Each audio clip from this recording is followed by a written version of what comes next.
So who are you to have a podcast on such important, useful, philosophical issues that affect all of us? What have you done?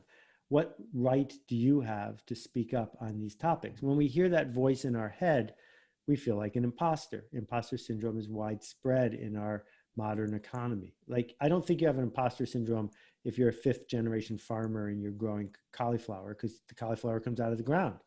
But to act as if, to lead, to inspire, you've never done it. How can you prove it? And so people say, how do I get rid of that feeling?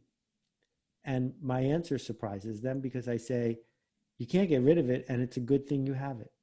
When you have it, it means you're on to something. And to welcome it says, thanks for reminding me that I'm not a sociopath, that I am feeling a little bit insecure to show up and act as if. But the very definition of leadership is doing something that hasn't been done before. And if you're doing something that hasn't been done before, of course you feel like an imposter, because how can you prove it's going to work? And every single time I've written a book, I've never written that book before. You know, I could type a copy of Purple Cow in about 3 hours, but I didn't write the first copy in 3 hours because I had to find my way through it. And that is the joy and privilege of our work, is that we're not typists, we're explorers.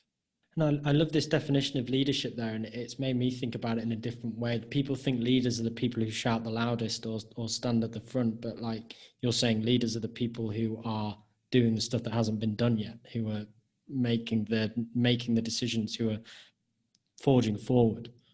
Exactly. Managers have power. Managers have authority. Managers are the key element of the industrial age. Can't get anywhere without managers. Back when, or in the future, when we get on airplanes again, if there isn't management, the planes don't fly. But leadership is different. Leadership is voluntary. It's voluntary to follow. It's voluntary to lead. Not everyone chooses to lead. Most managers don't lead. And we should be really clear about which one we are. So I love this, because it's the same in terms of changing a perspective on a definition. Creativity as a concept is also obviously what's considered here, and people tell themselves, oh, I'm not really a leader, and people tell themselves, oh, I'm not really a creative, and I think you do a really good job of saying being creative is not about creating shiny things or being a designer, or it's about I guess it's about the practice, but it's about putting yourself on show and trying things. That's right. And creativity, it's funny, we use the word I am creative or I am not creative. We can certainly use words like that about tall, because either you're tall or you're not. But what I would say about creative is, have even once in your life you told a joke that was funny, once in your life solved an interesting problem, once in your life done something that surprised anyone? Everyone I've ever spoken to who answers that honestly says, yes, I've done it once in my life. So therefore you are creative. And all we're discussing now is, are you willing to do it again? Are you willing to go on that journey again?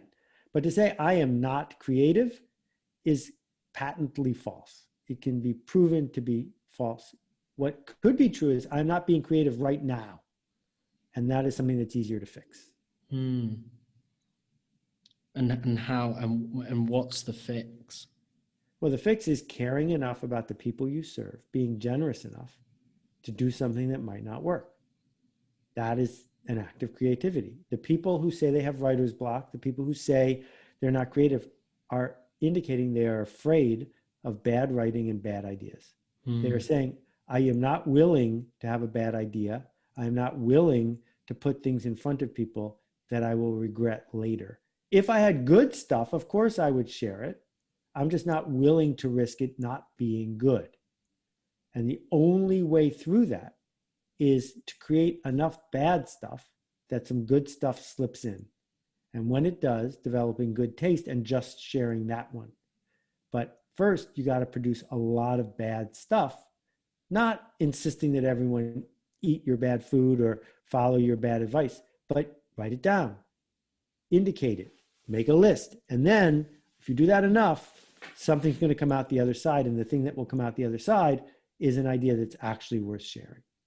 I like that, because it's the people are afraid of the criticism of what they might put out. But I think that most people, most people in your audience won't have anything to say on most of the stuff that you put out. They will be indifferent towards it. And it's almost like you need to train yourself to be indifferent towards it as well, to an extent.